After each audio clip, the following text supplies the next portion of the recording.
The following program was made possible by the generosity of those who have determined to hold fast to the true Roman Catholic religion, as expounded by the Roman Catholic Church before the disasters of Vatican II and the so-called New Mass.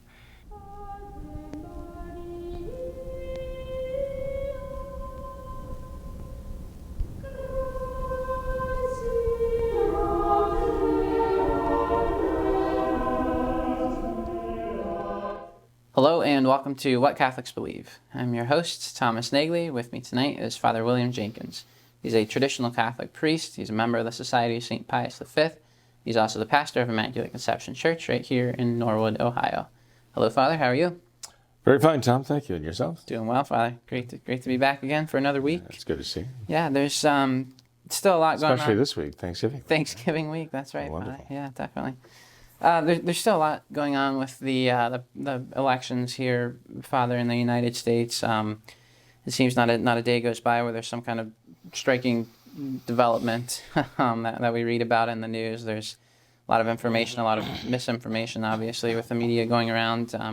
People are still looking for a lot of leadership and wondering how we should view all of this through a Catholic lens, Father. So, I guess where do we stand with the current state of the election, and what kind of comments could you make on some of the recent developments that we've seen occur?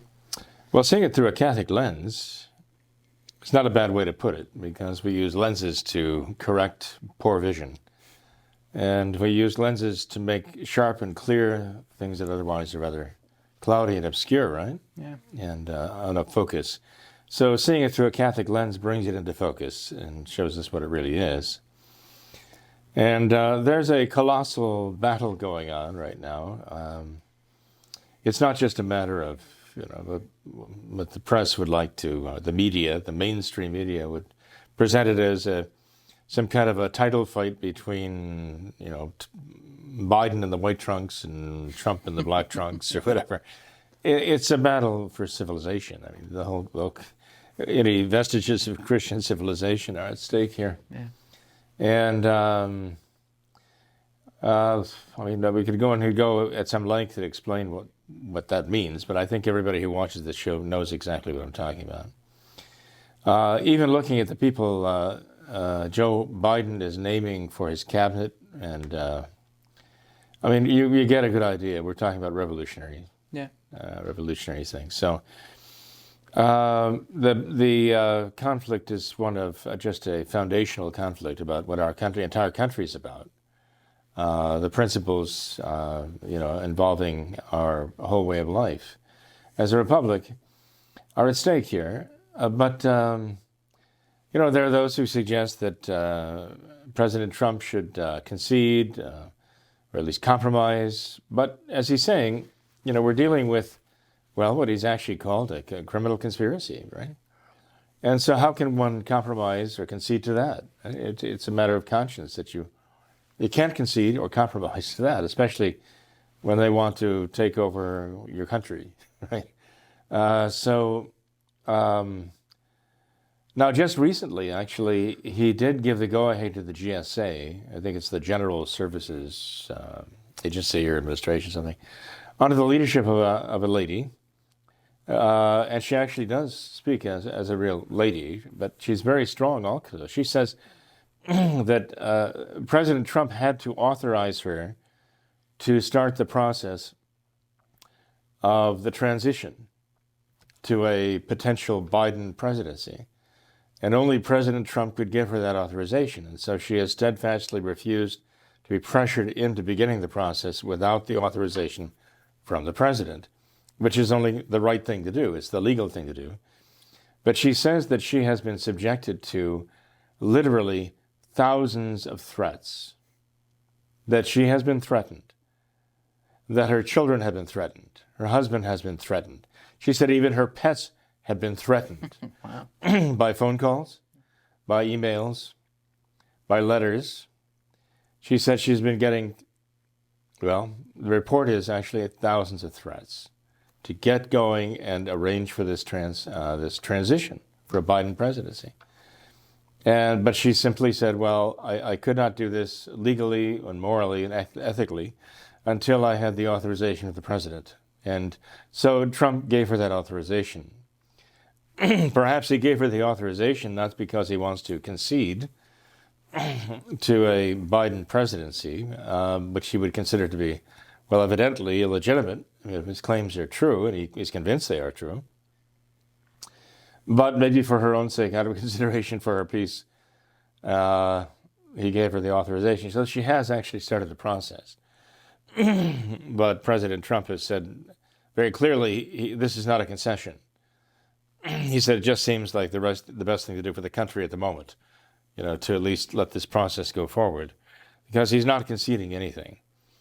And there are those who are actually saying now, and there's some voices who actually are deep within even the intelligence community, who are saying that this entire operation was a sting operation set up by President Trump. Did you hear that? Yes, sir. That he set up the entire operation because he knew exactly what they would do, and that they were going to try to steal the election. And he was prepared. He was prepared to monitor everything, come up with all the evidence necessary to prove that that's exactly what they were doing. And if that's the case, I think there is some credibility to that claim.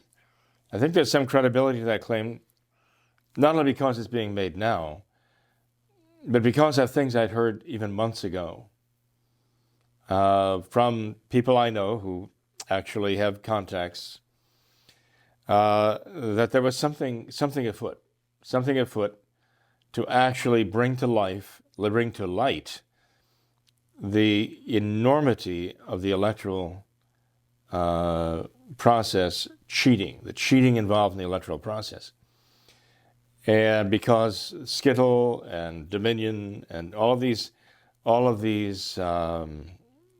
companies, basically, that provide this software, the election software, have actually been involved in so many different elections that have looked so shady for so long. And possibly President Trump has been on the pipeline of information that made him think, then we've got to take them down. We've got to expose them and take them down. And maybe he was just the one to do it. He's not one to back down. As he himself said, you'd be unwise to vote against me, to bet against me. So here he is, okay, in the midst of this intense conflict. And he's out golfing, right? Right. He's golfing. And people probably wonder, what's he doing? Is he like Nero fiddling while Rome is burning or what? But then you think, well, wait a minute. It's not like him in the middle of an intense battle like this, with so much at stake, to simply, go out golfing as though he hadn't a care in the world. Well, the fact is, maybe this is what might make his constituents rather nervous, that he doesn't appear to be taking it as seriously as they are. Maybe he's taken it very seriously for so long now.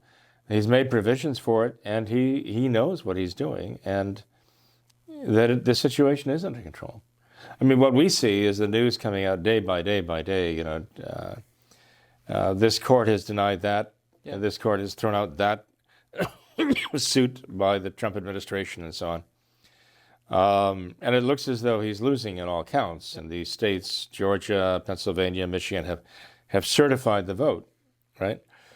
In Michigan, there were those two souls who contested the vote, would not certify, but they said it was because they were being threatened. Their families were being threatened. Again, we're talking about gangsters, basically. We're talking about thugs, right? And this is what they do. But I guess that would go along with what President Trump said in terms of a criminal enterprise here. So it seems the news that has come out here with the mainstream media reporting all of the bad news for the Trump administration and how Biden is now, riding this great wave, and the world is congratulating him right now. That those who supported him and still support him might be very dismayed by this. He has not batted an eye, though. He hasn't flinched one bit about this. And so I would think that the reports that he was prepared for this, and he has the evidence. I believe he has the evidence. The question now is, when he presents the evidence where it needs to be, not in the media, but before the judges, maybe of the Supreme Court, what will they do? We know that there will be an intense pressure and threats brought against them. But they are members of the Supreme Court. They've got to be prepared for that type of thing. They have to have the integrity necessary, at least the majority of them do, to be able to stand that, because they're supposed to have a great devotion to the country and they'll live up to their oath. Yeah. But also, they might throw the election back to the states and the legislatures of the states. And if the election goes back to the states, the legislatures choosing electors for the Electoral College, which is supposed to meet on December 14th, and choose the true president of the United States of America, there are a lot of things that have to happen very quickly here, right?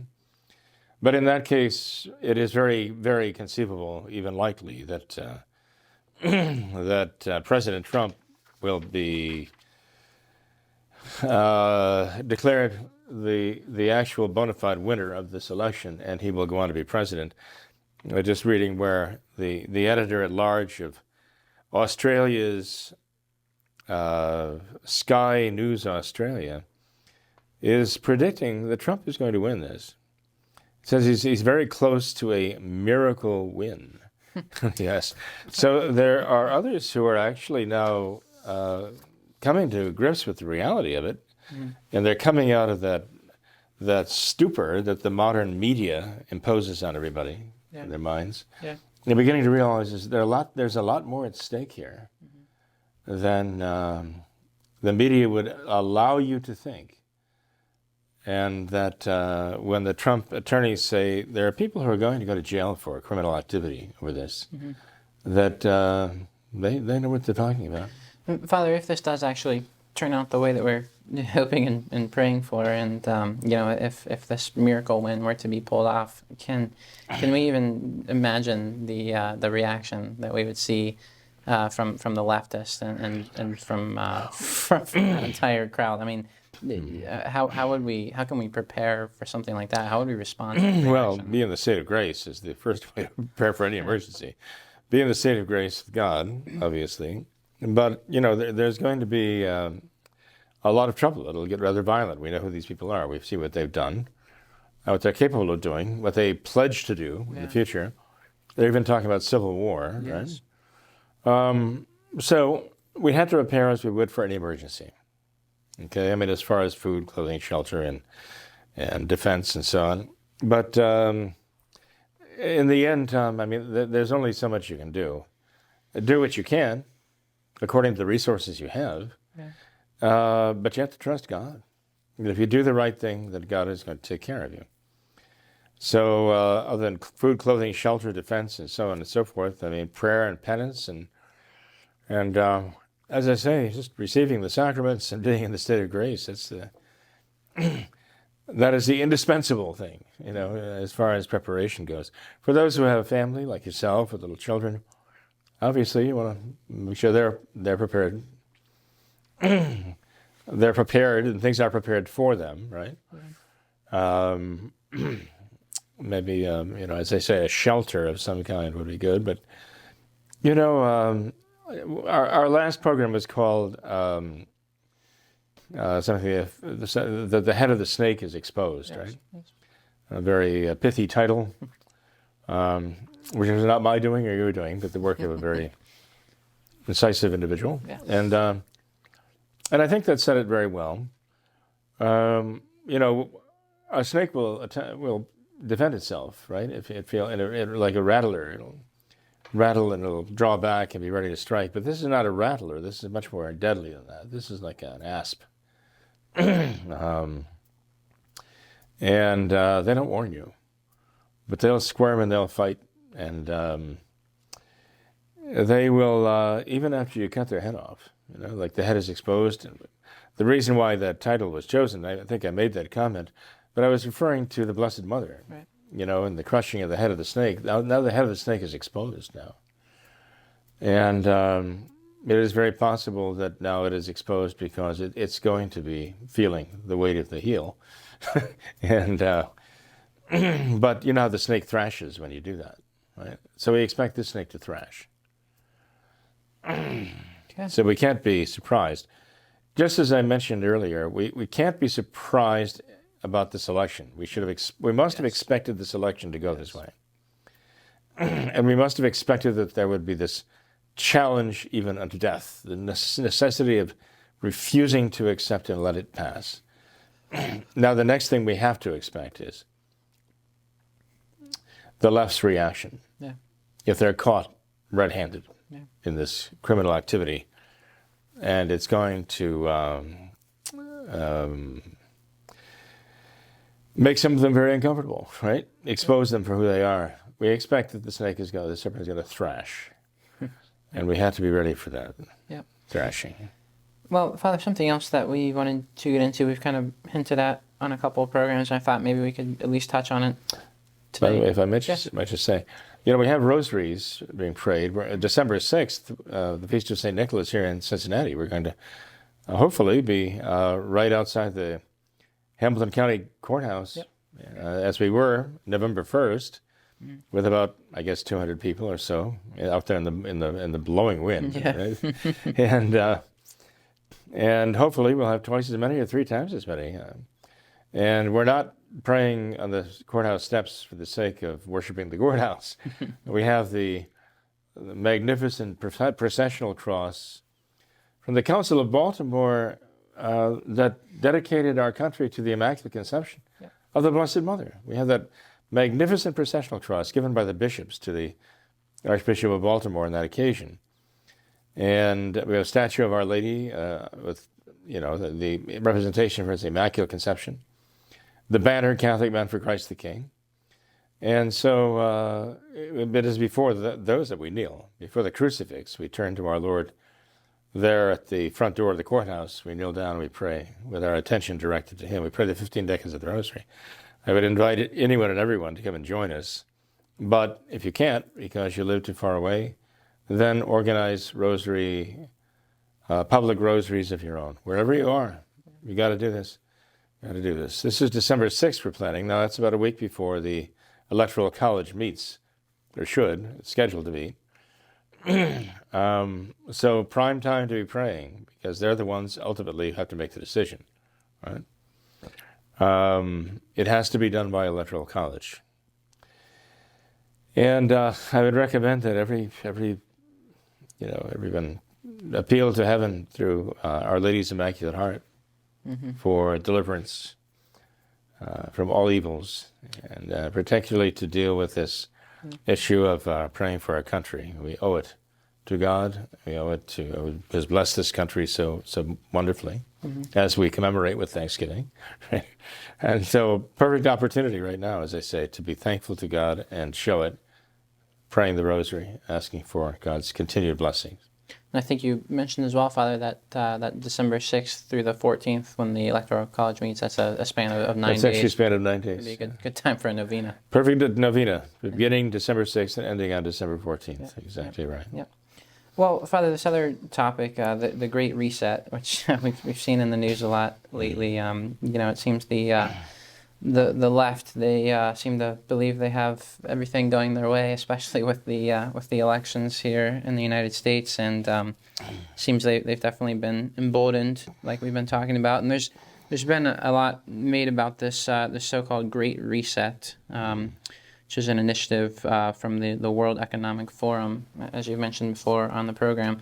But I'd like to kind of just get your take on some of this, Father, just because it seems, every other day now there's some new political leader somewhere across the world coming out in support of this Great Reset and how we need this Great Reset. I saw in Canada, it was Justin Trudeau came out in support of this. I saw John Kerry just recently here in the United States came out in support of this Great Reset. And so I thought I'd just read straight from their website here, the worldeconomicforum.org. It says there is an urgent need for global stakeholders to cooperate in simultaneously managing the direct consequences of the COVID-19 crisis.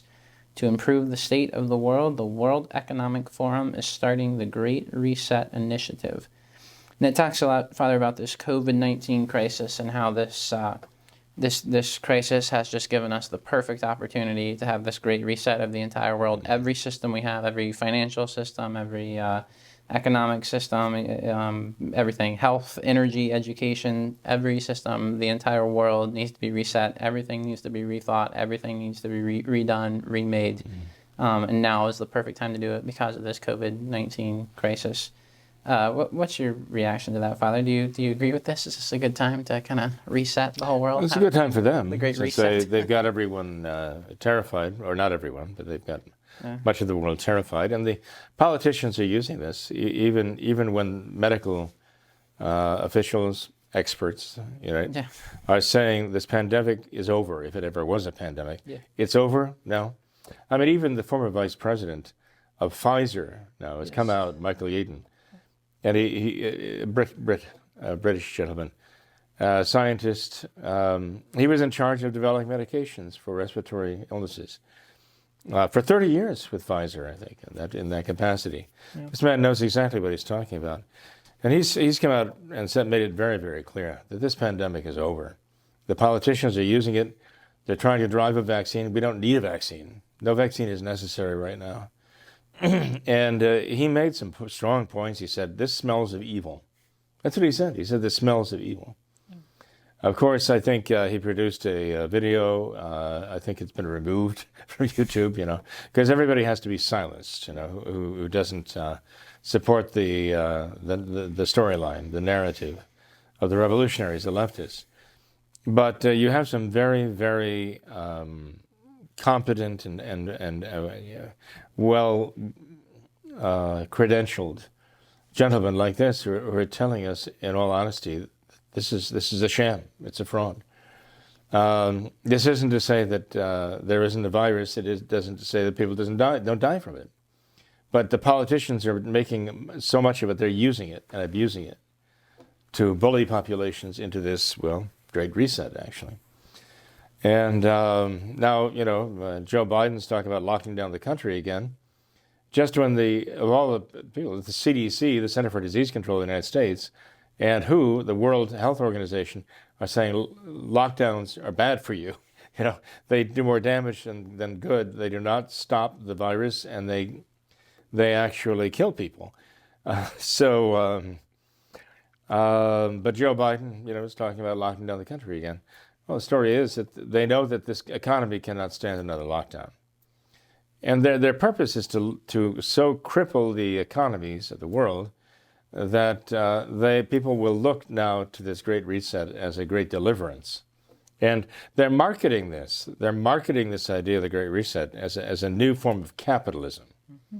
There's been such a vehement reaction against socialism, thank goodness, despite the generations that have been trained in socialism in the public school systems and so on, in this country and elsewhere. There's still such an antipathy for that. Socialism, now that they find they have to put it under a different title. So as you mentioned, this, stakeholder capitalism, right. As opposed to shareholder capitalism. They want a different form of capitalism. Yep.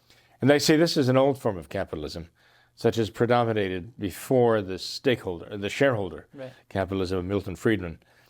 But you read what they write about it, and you realize, as one incisive gentleman pointed out, that they don't talk about ownership of anything. It's like things are basically held in common. They don't talk about actually owning anything. It's all very communal. It's all communal. That's socialism.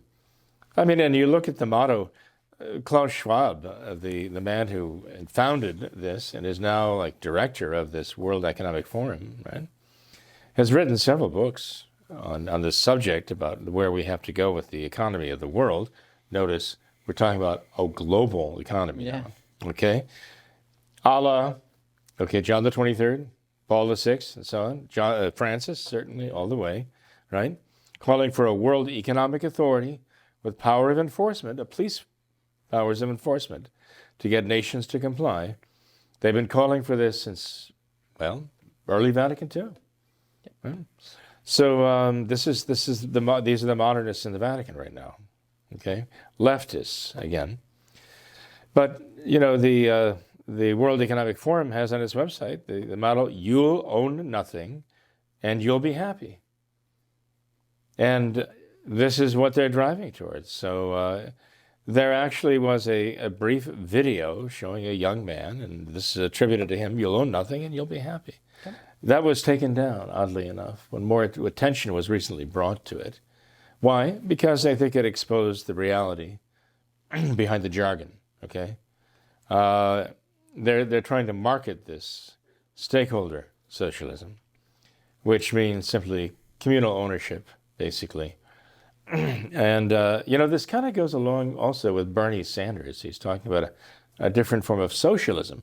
Now we're going to have democratic socialism. And you ask, okay, democratic socialism and stakeholder capitalism, what's the difference between these two things? Someone pointed out that, well, in democratic socialism, the government would not actually take ownership of these things. They would still remain in private hands, whether private corporations or whatever, but the government would tax them in such a way that they would effectively, be socialist. It would be a socialist society because the government would just basically demand so much money from them every year to distribute. The government would distribute to the people at large. And, the old saying is, the power to tax is the power to destroy. So true. That's why our founding fathers and ran through the history of our country would not allow the civil government to tax churches because they didn't want the civil government to have that control over religion, over faith, churches.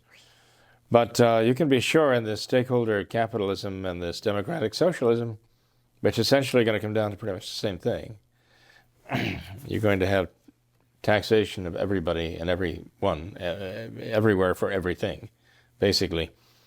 There's also information on the World Economic Forum website about this kind of statement of some young fellow who's talking about describing the village or the city he lives in the year 2030. By the way, they say that you'll own nothing and you'll be happy is the way it's going to be by 2030. That's the way it's going to be.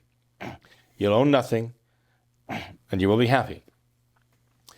Because whatever was formerly a product is now just going to be given to you as a service.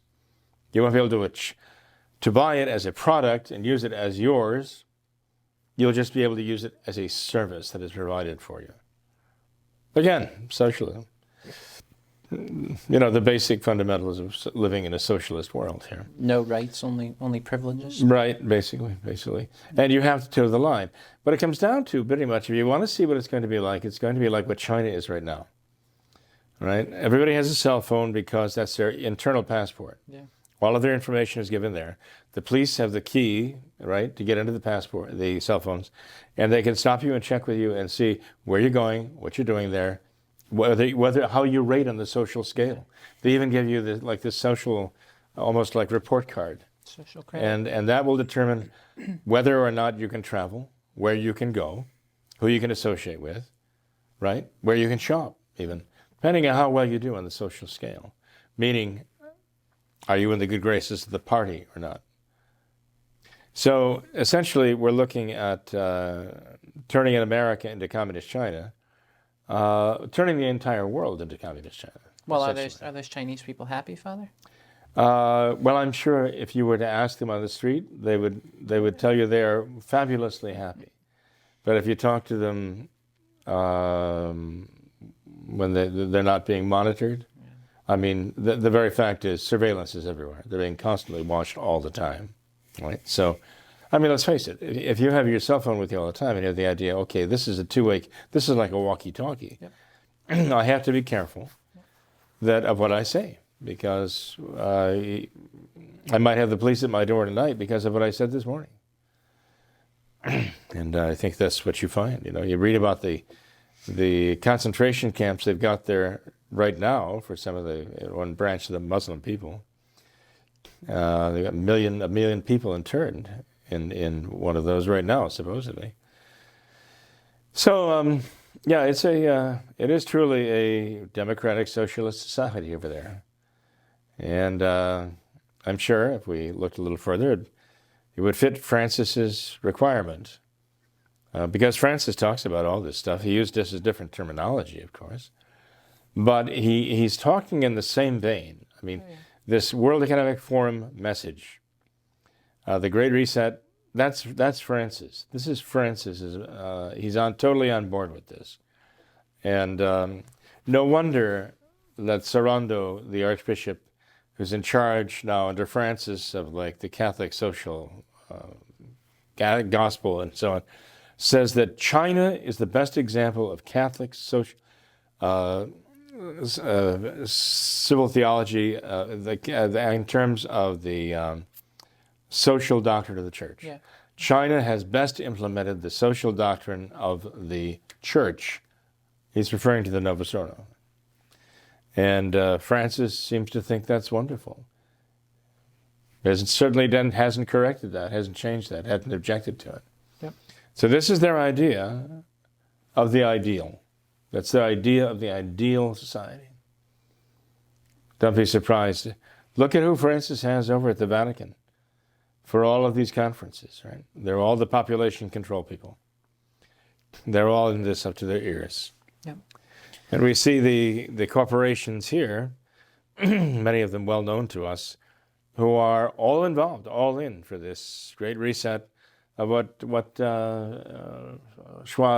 Klaus Schwab calls the Fourth Industrial Revolution. And he even has a list of the Center for the Fourth Industrial Revolution founding fathers. And they include Facebook, Microsoft, Qualcomm, American Heart Association, Visa, the Vaccine Alliance, of course, and quite a number of others too. They're all in. Yeah, Father. One thing that I thought was kind of telling was on this World Economic Forum on their website with some of their information. They talk a lot about the COVID-19 crisis and use that as kind of the launch point for this whole thing. And I thought it was kind of telling just to read through this one little paragraph here. It says that, talking about the poor state of the world economy, it says unemployment is skyrocketing in many countries. In the U.S., for example, 1 in 4 workers have filed for unemployment since mid-March, with new weekly claims far above historic highs. The International Monetary Fund expects the world economy to shrink by 3% this year, a downgrade of 6.3 percentage points in just 4 months. All of this will exacerbate the climate and social crises that were already underway. Some countries have already used the COVID-19 crisis as an excuse to weaken environmental protections and enforcement, and frustrations over social ills like rising inequality. U.S. billionaires' combined wealth has increased during the crisis. Frustrations like this are intensifying. But I thought, Father, this one statement here, saying how all of this, the whole entire world needs to be reset. Every institution, every financial, monetary institution, our entire health, education, every system in the whole entire world needs to be reset, because since mid-March, the world economy has kind of taken a downturn. We all know, Father, what happened in mid-March was when our governments effectively shut down our economies. So, it's kind of like they have this contrived crisis that they created themselves, and now they're pointing to this as proof. And this positive. is why we need the Great Reset. Yeah, how dishonest is that, Father? And is that not just typical leftist? It is. They have the saying, don't let a good crisis go to waste. Well, Tom, this is diabolical wisdom here. This is the devil's wisdom. Look what happened at Vatican II, right? It caused a crisis. Yeah. And the only solution for the crisis that the modernists caused at Vatican II was more modernism. Yeah. It's as though you had a patient and you gave the patient poison. The patient became ill. And the prescription was, well, the problem with the patient is that the patient needs more poison. So let's double the dosage. Give them twice as much modernism. Yep. right? Then 10 times as much modernism. And you look at the chart at the end of the bed, and the patient's condition is declining and declining and declining. And there are those voices raising, well, look, you're killing the patient. Oh, no, don't be silly. You know, the patient just needs more modernism. That's the key to everything. That's what the bishops did. That's what the Novus Ordo bishops did. So eventually we begin to figure out that, you know, they're trying to kill this patient. They want to kill this patient because they want to bring in an imposter. They want to actually replace this patient, as Pope Pius X had warned, right, about modernism, and as Pope Pius IX before him had warned, that the Freemasons were going to infiltrate the church and try to come up, basically hijack the church and insert an imposter in its place, a worldly imposter, religion of the world. That's what we now know as the Novus Ordo, the New Order. But their solution was always the same. Create a problem and then fix it. The devil always does that. He always finds a way to create a problem, and then he always is waiting there to sell you the solution, right? His solution to the problem that he created. Yeah, that's what we see here. Exactly what we see going on here. And what's the Catholic response to that, Father? How can we guard against that? I mean, obviously, as Catholics, we know the world certainly has its problems. I mean, we, of course, would not deny that there are definitely problems with educational system, with every system out there. But we don't want to entirely tear all of these down to shreds and start over, do we? Well, no, of course not. Of course not. That's not the way you save the patient, by killing him and saying, let's kill the patient, bury him, let's start over again. This is what they say they want to do. I mean, look at the situation with the perversions today, okay? We see the timeline of where they started, okay? They start out with the 18th century and 19th century idea, especially 19th century idea, of free love, okay? Free love. All that means is promiscuity with no responsibility, okay? Well, the problem with that is, see, there's a problem with that, right? What problem comes from that? Promiscuity. All kinds Well, disease and babies. Yeah. You know, babies can come, right? So, you see, now we got a problem. We have a problem that babies are being born, and they're being born out of wedlock, and nobody's really taking responsibility for them. If the mother is trying to, she really can't, right? Because she's still a child herself often. So, gee, what do we do? What do we do? Well, you see, the solution to that then is birth control. So, problem solved, birth control. Now you can have promiscuity without babies. Now, isn't that wonderful, see? But the problem does continue, though, because there are social problems that come from that. There's so much promiscuity. We have family breakups, and we still are having babies because there are people who aren't using this birth control, as we want everybody to be on birth control, right? And there's still babies. So what do we do? Well, abortion. Now, abortion, we can solve the problem with abortion, see? Now, even if you have a baby and you don't want a baby, now you can get rid of the baby. There you have a perfect solution, okay? But the problem that arises from abortion now, people are beginning to lose the sense of the value of human life, see? So it starts getting to the point where, well, let's kill off the old people and the sick, and a little euthanasia here and there, no harm in that, right? And so it goes on and on. The devil is constantly proposing the solution, which makes things worse than ever. And then he's always there for another solution to make it worse than it was. Always, always. And, very few of these people who are even pro-life will take it back to this.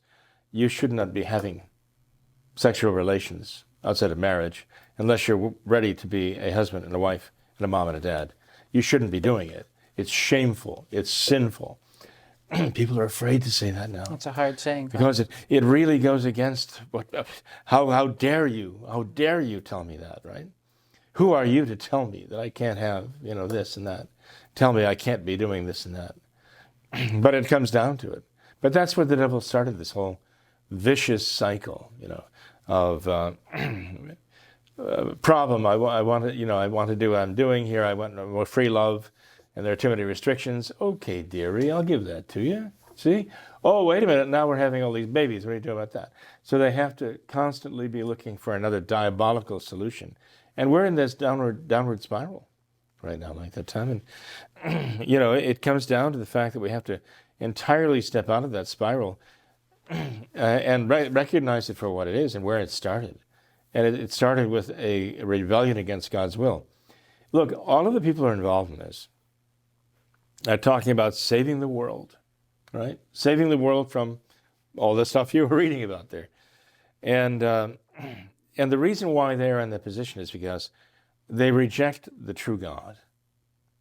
They actually start by rejecting the world as God made it. Now, this isn't really the world as God made it. This is the world as we made it by sin. Okay? So let's get that straight. God didn't create the sinful world.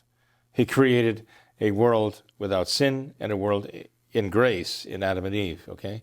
We have then wrecked this. God has graciously given us a Savior, His own Son, to come and pay the price of our sin to restore souls to grace again. But it is still nonetheless a fallen world, as you know. And so these people basically who are behind all of this reject the world as it is, okay? And they reject the God that made the world. They reject the God who created the world. They will not accept Him. If they believe in Him, they consider Him the enemy, really.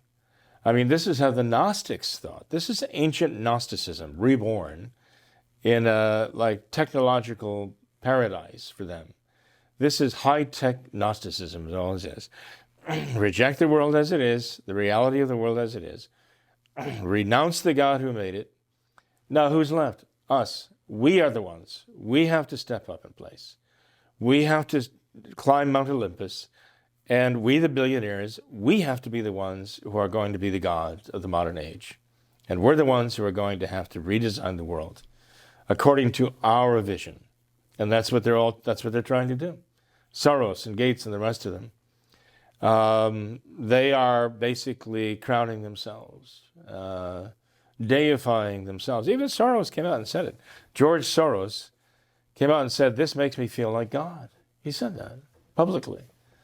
He's on record saying that. And this is a very serious warning that we're dealing with an ancient cult of Gnostics here who have just decided, okay, this evil world, if there is a God behind it, he's bad, and so, or he's lost control, whatever it is. So we have to step forward and we have to become the gods of the modern age. And with our money, we have to transform the world. Hey, Schumer says we will transform the United States of America. Biden just says we'll transform the United States of America, right? He's going to transform it, all right. Well, these are the people who are all in favor of transgenderism. If that's their idea of transformation, heaven only knows what they're going to do to what they want to do to America and the rest of the world, for that matter. If that's their idea of transformation. But in any case, this is their mindset. You know, no one asked me. Certainly, George Soros hasn't called me, and Bill Gates hasn't called me to ask me if I want them to transform the world for me, right? If I want to be living in a world that they have created, do I want them to recreate the world for me and transform the world for me? I would say, no, thanks, but no thanks. You know, but we don't get anything to say about that. Why? Because we'll be their creatures who will be transformed to have a place in their world, or we'll be in a gulag somewhere or dead because we don't fit. Okay? We'll be vaccinated out of existence, you know, if we don't fit into the world that they intend to create. And something tells me right now that both you and I would be a bad fit, right, for that. I hope so. Yeah, I think they'll figure that out too. But these people you know what they are? They're plutocrats. They're plutocrats. And it's kind of an interesting term. I'm sorry, going off on a tangent here. But, you know, they talk about Democrats and they talk about idiocrats, right? And we have plutocrats. The word comes from plotos in Greek, meaning, well, it actually means basically buried in the earth.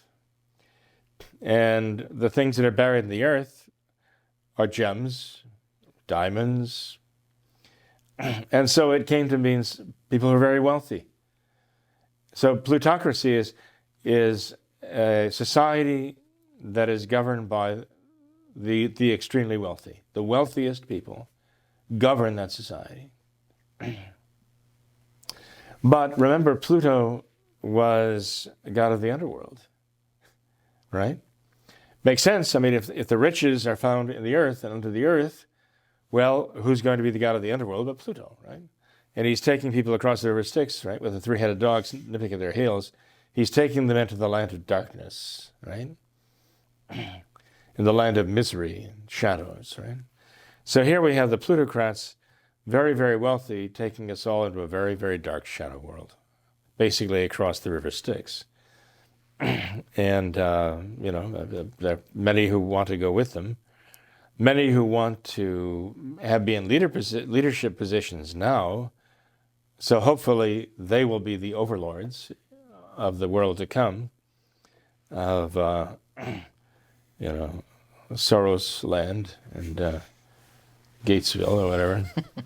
But in any case, I think they're in for a shock when they find out that they are no longer needed.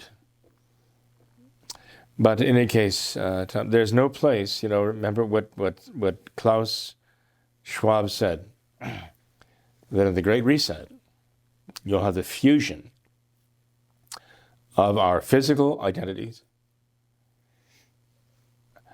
of our digital identity, and of our biological identity. But he didn't put it quite that way. He said our physical and digital and biological identities, as though we have multiple identities, a physical identity, a biological identity, and a digital identity. Well, you see, these things are not united yet. And so the Great Reset has to take these identities of each one of us and fuse them together. Now, I ask you, well, first of all, there's nothing about a soul or anything spiritual in any of us, and according to the scheme of things. But did you ever think of yourself as having a digital identity, a separate digital identity? Well, congratulations. They just gave you one.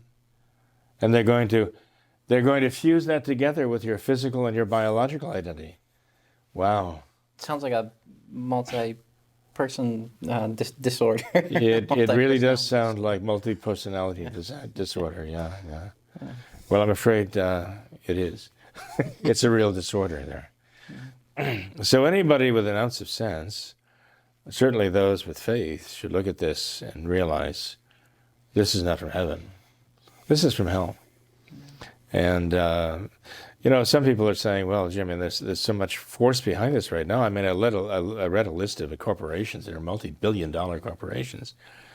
And so not only the wealthiest people in the world are behind this, but people who have great power and many other aspects, political power and military power too, behind this. They think, is there any way we can avoid this now? Is there any way we can stop this now?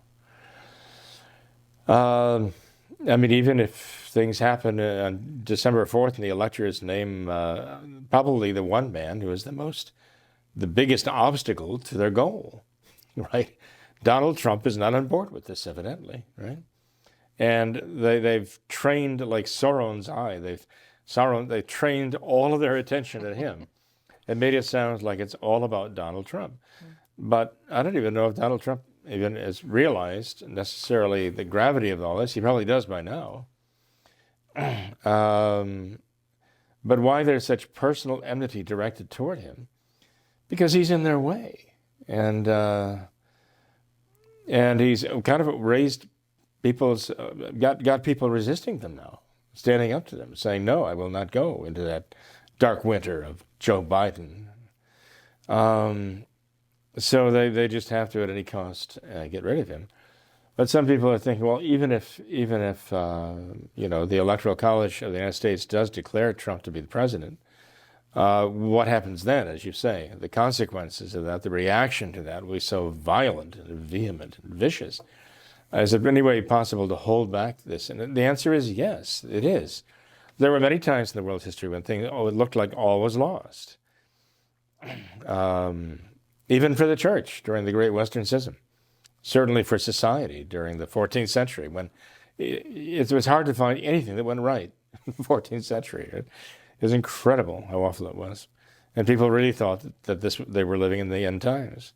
And maybe they would have been, but for the fact that they did what they were supposed to do. They prayed, and they stopped sinning, and they were enough, at least enough of them.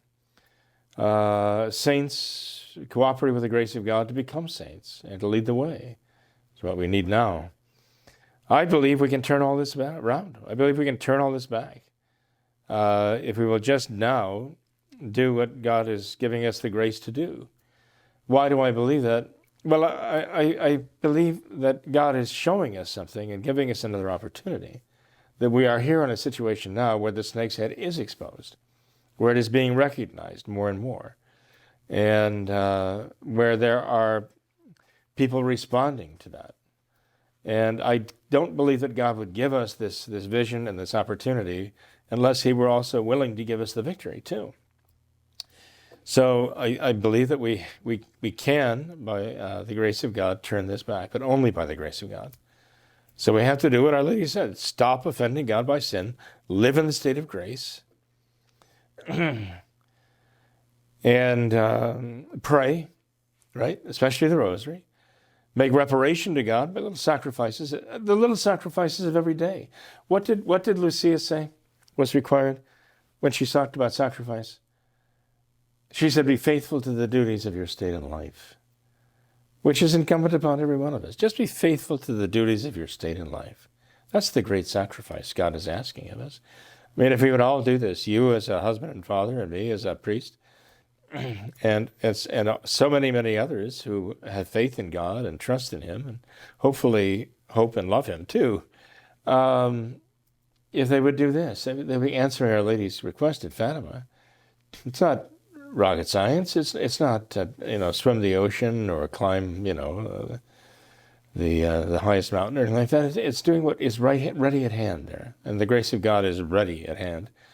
But also devotion to her Immaculate Heart, to devote ourselves to her Immaculate Heart, to learn from her. As our Lord said, learn from me, for I am meek and humble of heart.